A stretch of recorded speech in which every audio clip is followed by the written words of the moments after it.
customer. Niaje? Una customer? Nilikuwa nakimbia naenda nini stage. Unajua hii place inaitwa nini? Waithaka. Waithaka najua. Uko sure unajua? Waithaka najua. Unajua nimuuliza nini Ruthi Riders wengi sana. Wananipoteza. Wanasema wanajua lakini wananipoteza. Mimi najua. Si Waithaka ni nini? It's like 6 kilometers from here. Waithaka najua. Uko sure unajua? Niko sure najua. Hautanipoteza. Siwezi kupoteza. Ningekuta ngapi? Huko inakoga. Wacha tufike ndo tujue. Lakini uko sure unajua huko? Niko sure najua.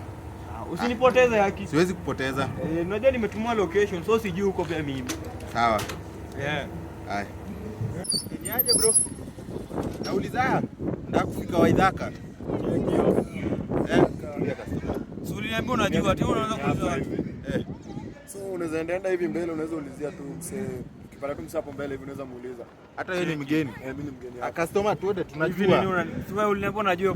Najua. Kaa tuende. Asante bro.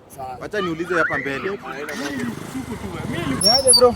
Poa. Kidogo tu. Ni nini tena? Kidogo tu nimuulize. Naenda Waithaka. Unaweza nisaidia direction ya kwenda Waithaka? Cheki bana, wewe msee, kwani ujipe ulikuwa unaenda man?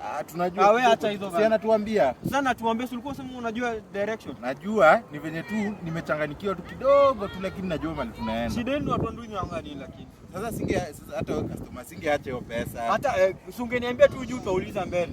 Hapana, unajua na ujui. Niambie tunaendaje?